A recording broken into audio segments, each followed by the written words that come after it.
Well, hello.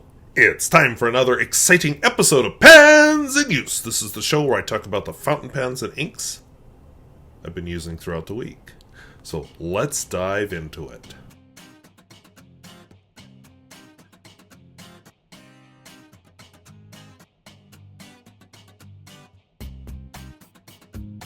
If videos like this interest you, where I talk about fountain pens both new and old and at all price points, I would invite you to subscribe.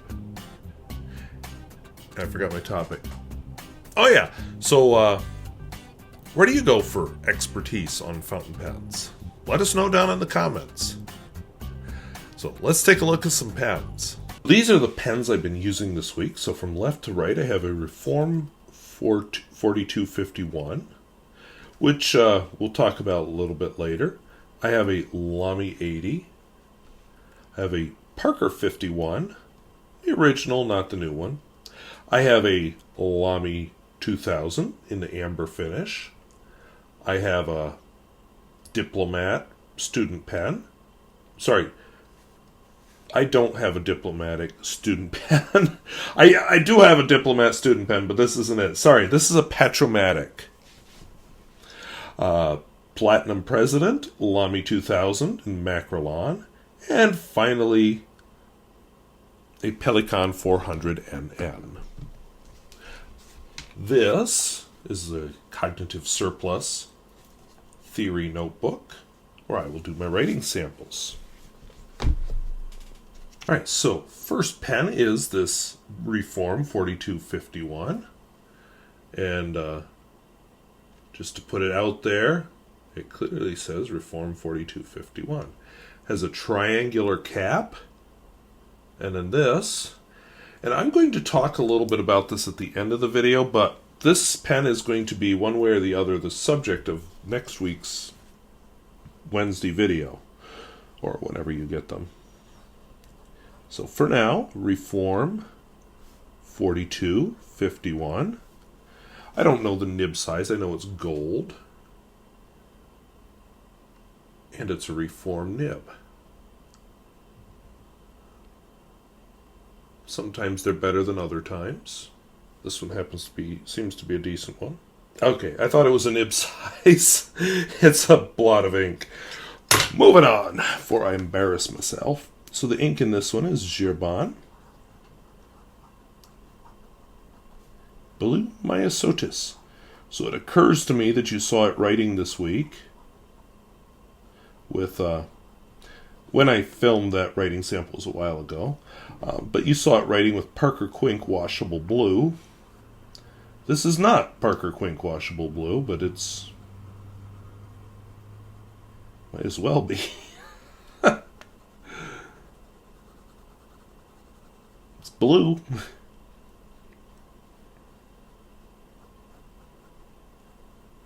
So this pen is kind of fun because it does have a decent amount of flex. I don't like to push them too far, but there you go. So I've been enjoying it. I enjoyed it before. I'm enjoying it now. The only thing which I may bring up, which I will bring up at the end because I've already filmed it, is it may not be a Reform 4251. So hang on to your hats. I got a story. This is a Lamy 80.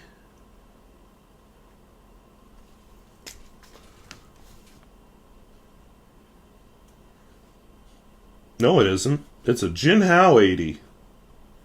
See how easy it is to make a mistake? The nib in it is Lamy. It's a Lamy 1.9 millimeter stub. And the ink is another Jinhao. Jeez. Herbin. Stormy Gray.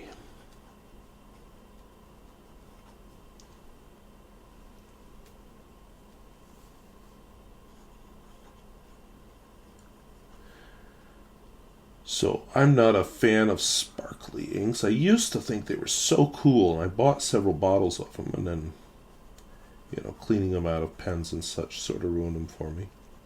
I'm going to talk about experts later in this video. One of the comments I got was from a a viewer is, oh, these are not safe for pens because they will, grind the nib.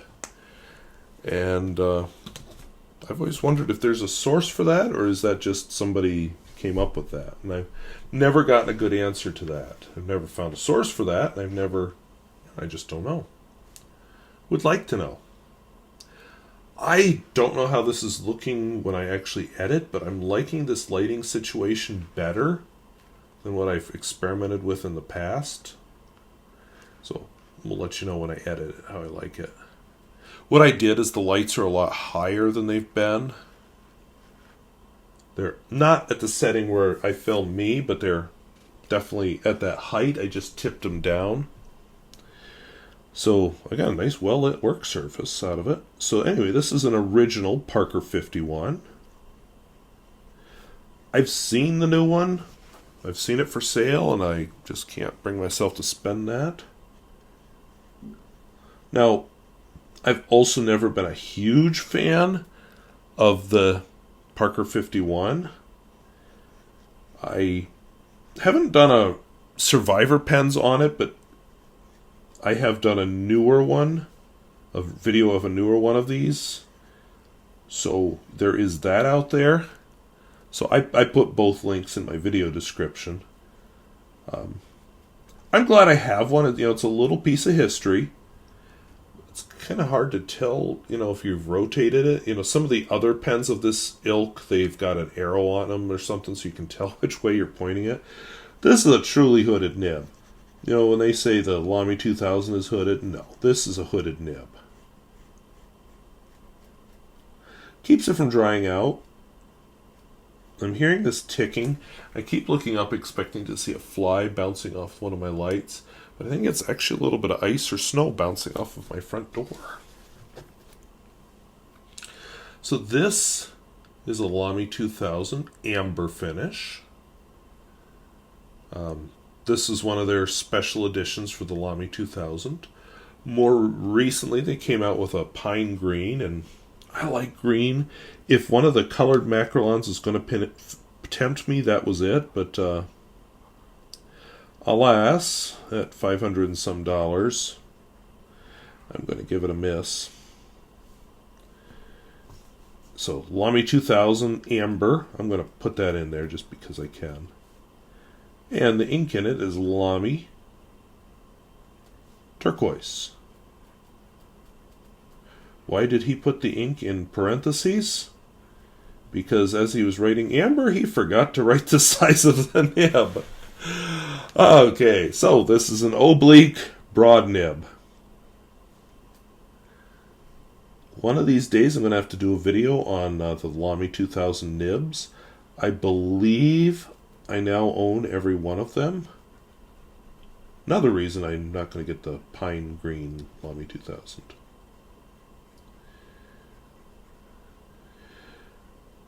Because all I'd be adding is a color to my collection, not a different pen. Anyway, you can see why I do an oblique test here. Let's see if I can get that closer.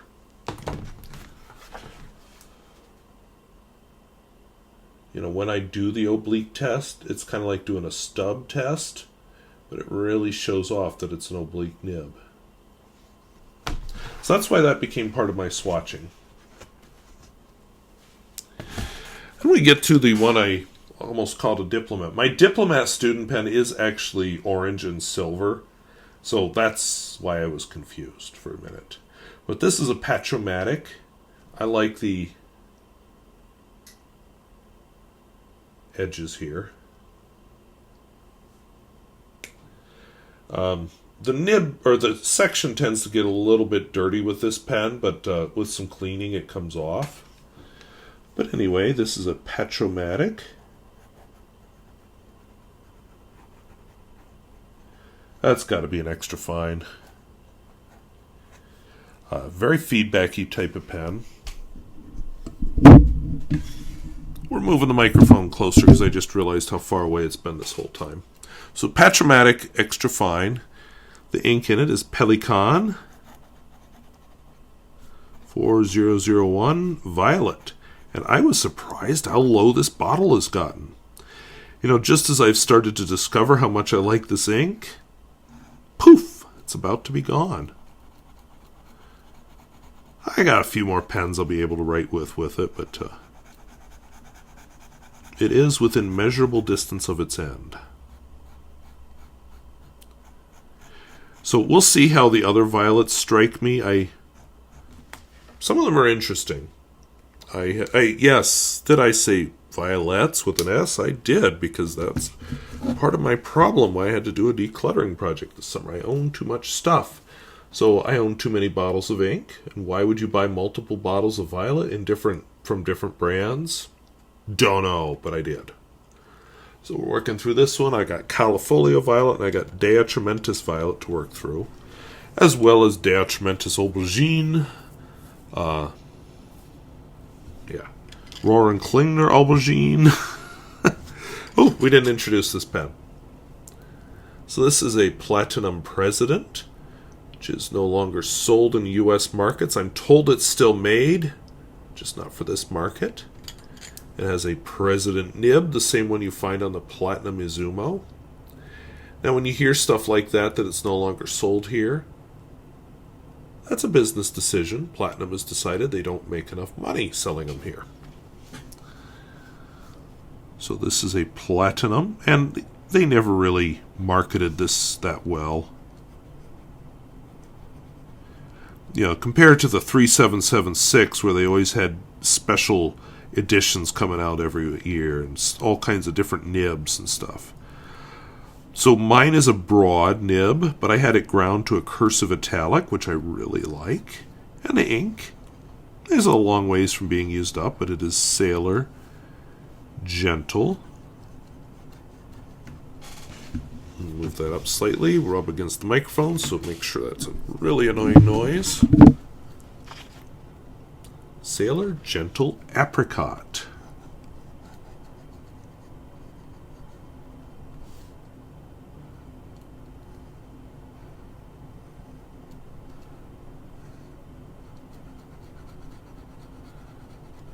Which is a very nice orange color.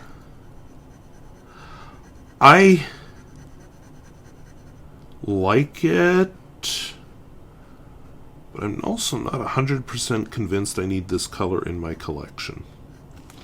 There's some more interesting oranges out there.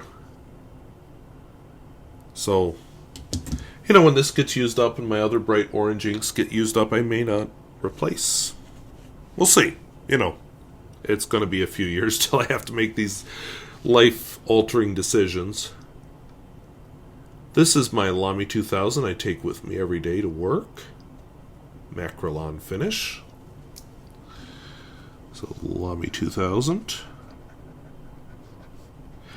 2000. This has a fine point nib on it.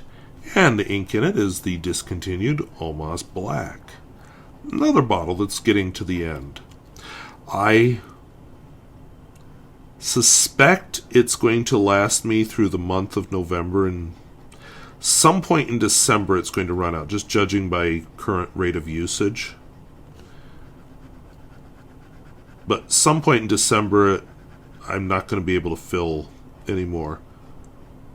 I may even accelerate the process when it looks like it's almost out. I may fill my Pilot Custom 823, and just that'll be the end, because that holds a gob of ink. And my last pen, I've been using this for several weeks. I'm enjoying it. This is my Pelikan 400 NN with the translucent finish, which apparently at some point soon Pelikan is going to discontinue. But it very distinctive. I was reading an article somewhere recently about how, you know, fake, maybe it was Hemingway Jones was talking about this. I can't remember. I've seen several things about, air quotes, fake fountain pens this week. And the Pelikan is one that hasn't been faked, partly because that's really hard to fake. So Pelikan 400 NN. I believe it's an extra fine. And the ink in it, this is a nice red. I'm not sure how I feel about it being scented, but it is a nice color. This is Atramentis, Red Roses.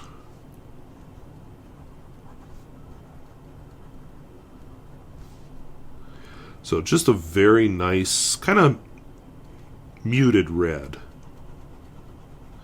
You know, it's not that bright red, that garish red, or that red they're correcting your papers with, just ruining your day. It's muted. Do I correct papers in red? Actually, this year, mostly I've been correcting papers in either Lamy Coral, which was a special edition ink, or Atramentis Cucumber. But anyway, those are the pens and inks I've been using this week. So those are the fountain pens and inks I've been using this week. Kind of fun to have a little variety there. You know, I used up a bunch this past week. One I may have just said, oh, I've had it, bored. But anyway, and you got to see my Reform pen. And I want to start, before I get to the Reform pen, I just wanted to get to a couple other things and then kind of conclude with a bigger topic. So, first, you probably noticed from the opening music that, yeah, I'm still using whatever it's called that I use for my driving videos, because still no word on Sayonara. I don't know if the fact that it's taking this long means anything. I did do some research. I found Sayonara for sale on a website. Now, do they have a license for it? I don't know. I'm assuming. I thought Camtasia did. And also, I'm not sure what's going on. I'm not finding it. Sayonara is no longer in Camtasia. That's the video editing software I use. Sayonara is no longer in their audio library, for whatever that means, although it's on a YouTube channel saying that it's Camtasia music. So, don't know what that means. But I do know I got it from Camtasia originally. Does that mean that Camtasia said, whoops, we don't have a license for that, and abandoned it? Don't know. Would love to know. Because if I have been using somebody else's music, really good to know. So, anyway, here's hoping it gets settled, but I'm not sure if Sayonara will be back. Because the name of the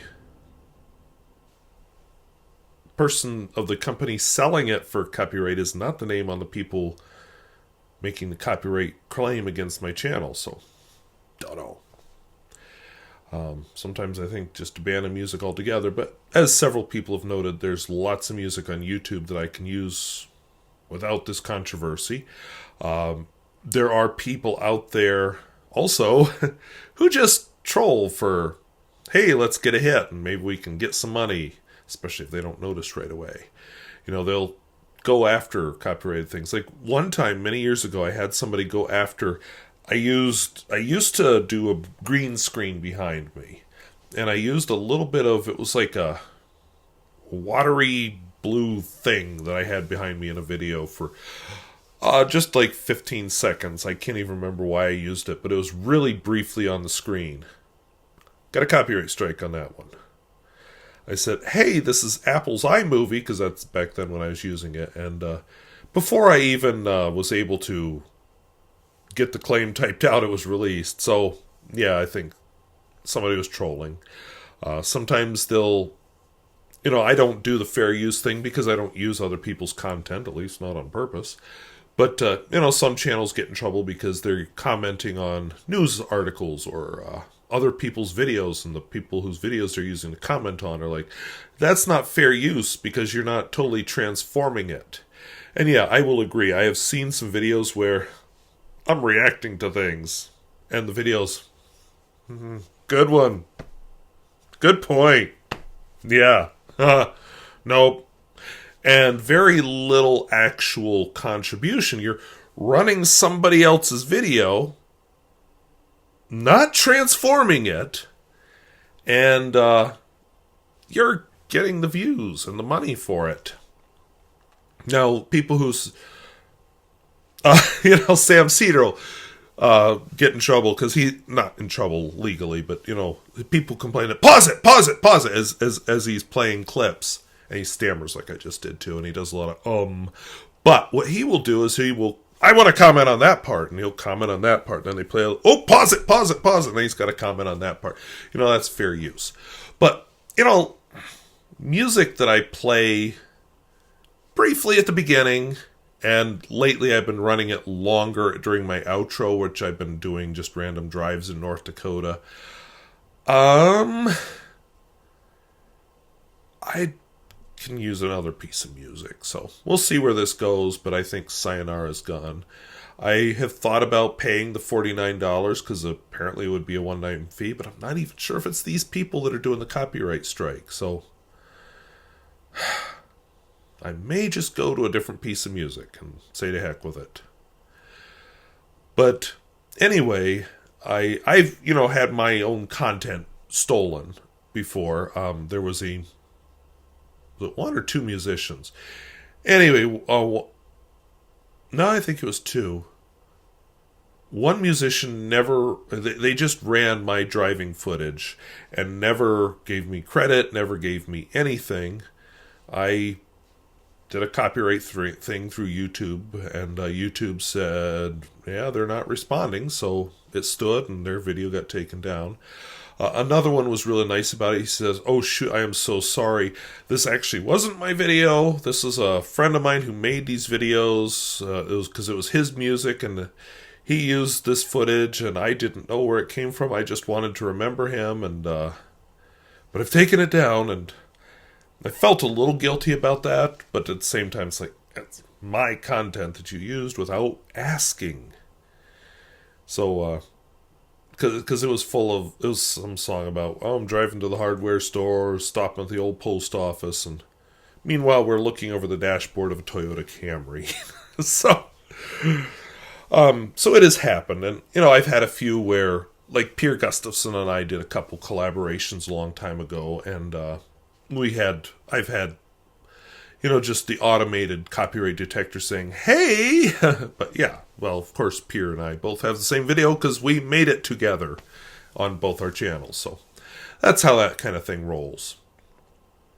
But anyway, so I'll update you, but I don't know that Sayonara is coming back. If I could get a definitive answer about who owns it, that'd be great.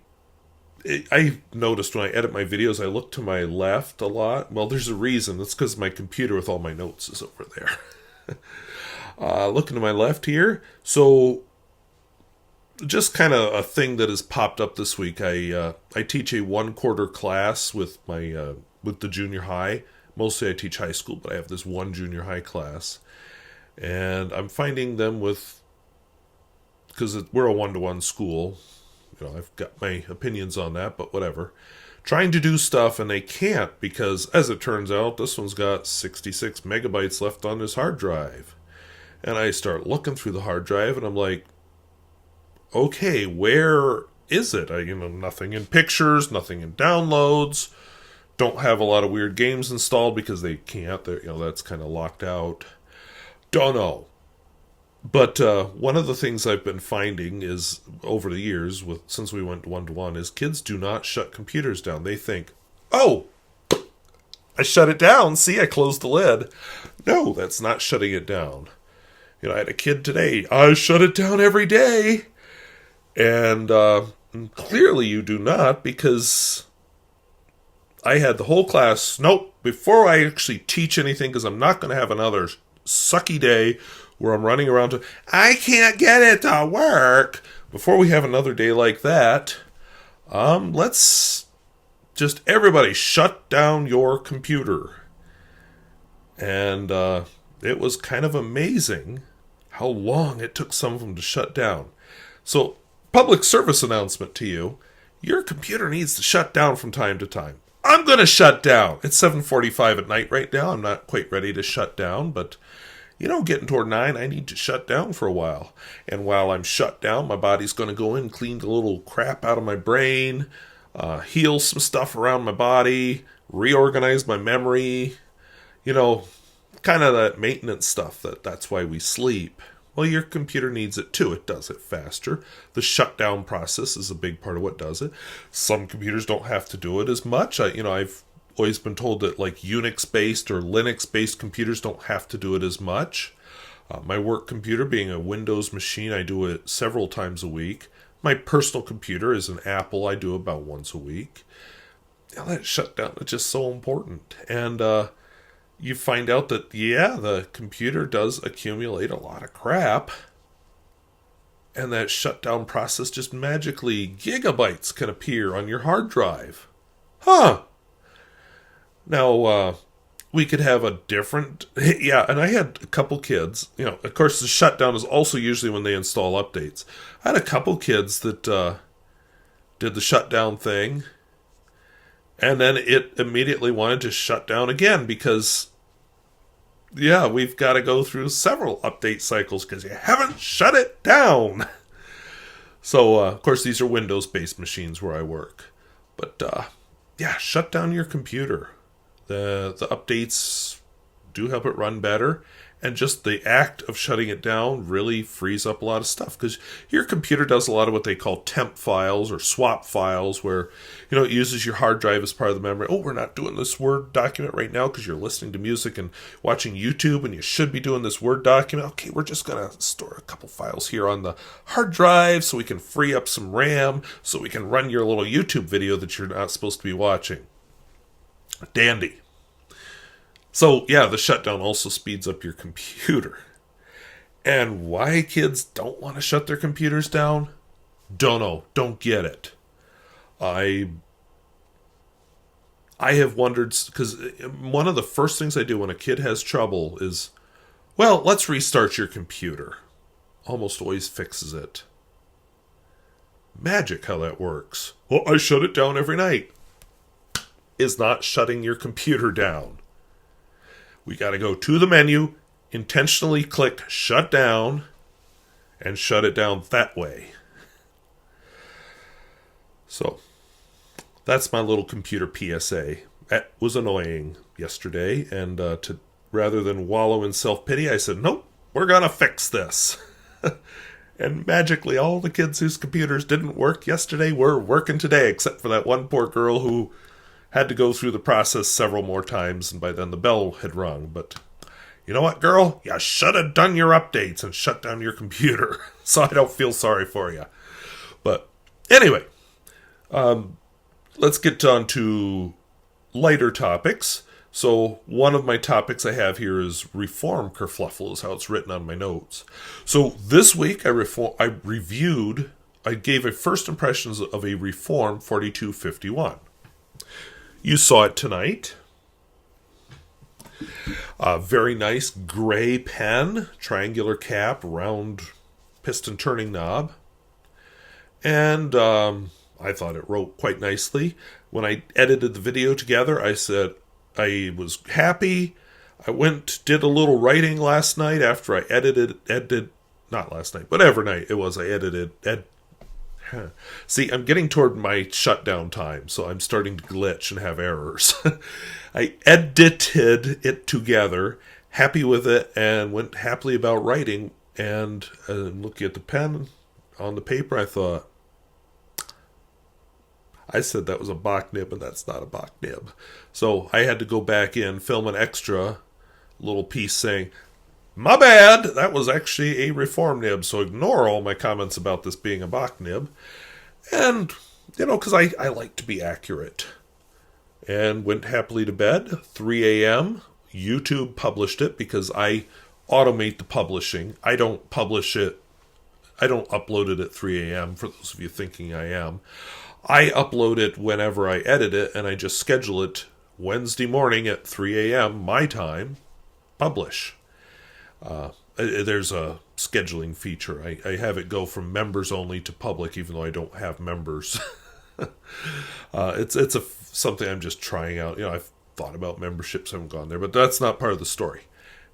Well, I got a good comment, which is going to be the topic of next week's videos, which is why I'm not going to answer it today. So this is me just trying to drum up some viewers for next week. He said that, or this person, I should say, said, I don't think that's a 4251 because they weren't sold with triangular caps.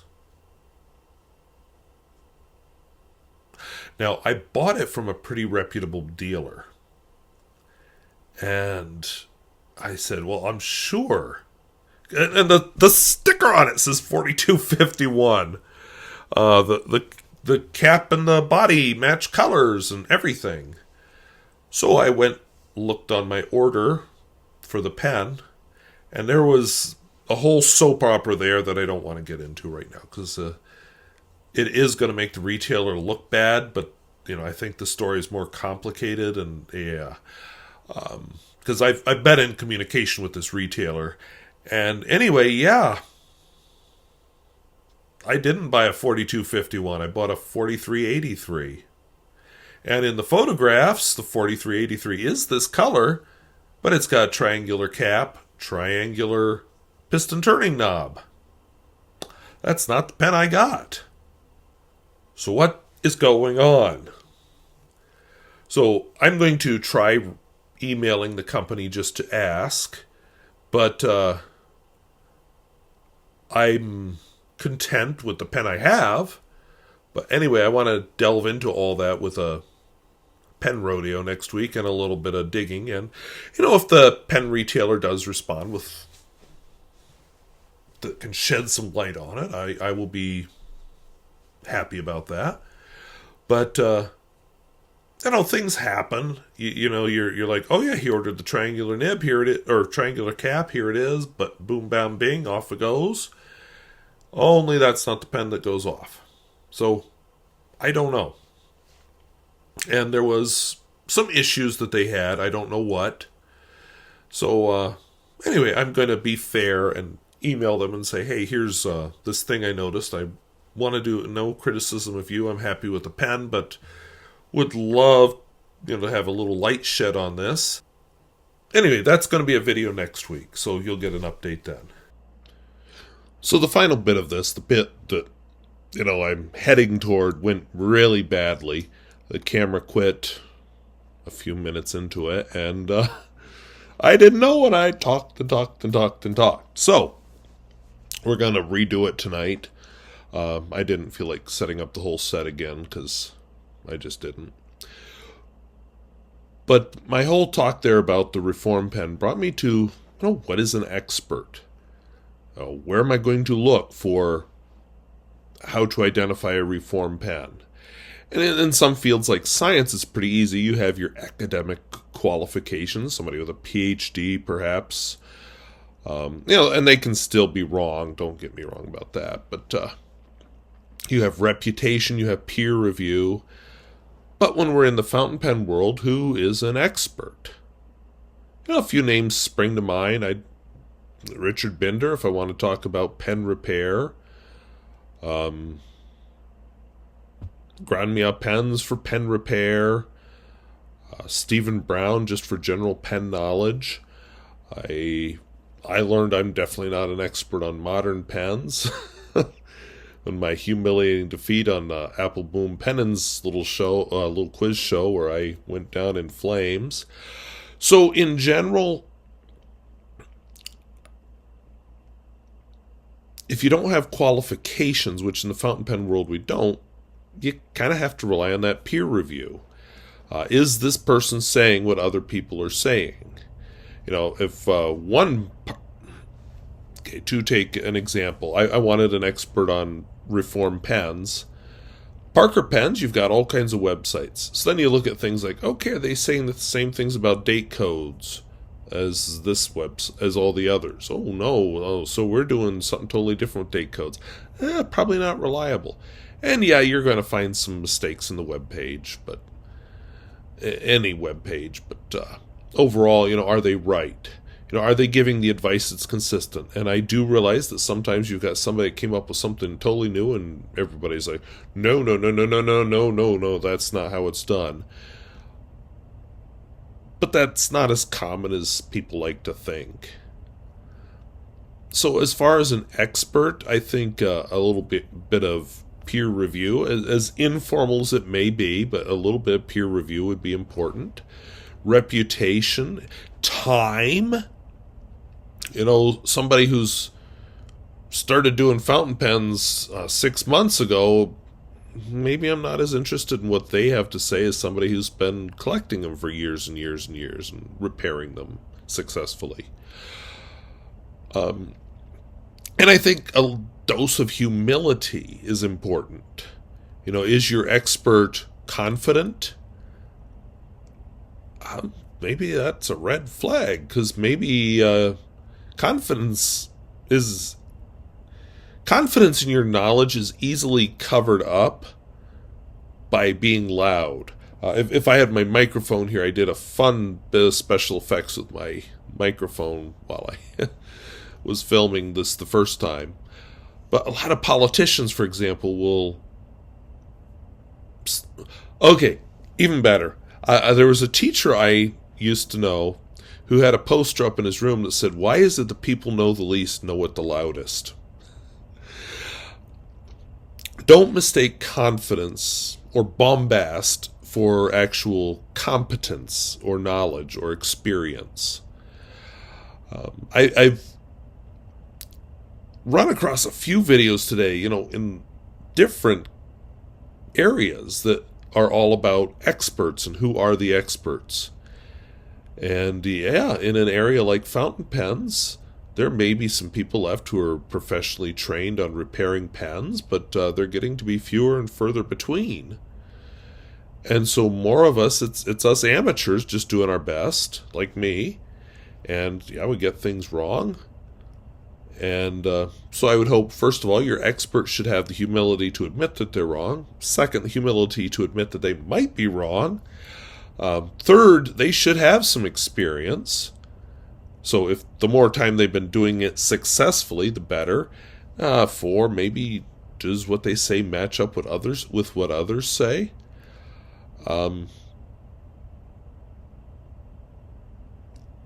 But when I look at the fountain pen world, who are the gatekeepers? We don't have the academic institutions, so that's what we're down to. I would love if you have some other ideas. I'd also really love if you could point me to a good resource on reformed fountain pens, or a good resource on some of the other exotic brands I bring up on this channel. But I'd like you to comment down below, you know, how do you know if somebody's an expert? Honestly, don't talk to me about modern pens, because I'm not really an expert. I'm not even close to an expert. I think some of them are cool. I own a few, but overall, not the guy you want to talk to about them if you're looking for a knowledgeable source. So that's where I'm at with all that. I don't know what else to add to that. So that's why I'm opening this up to you.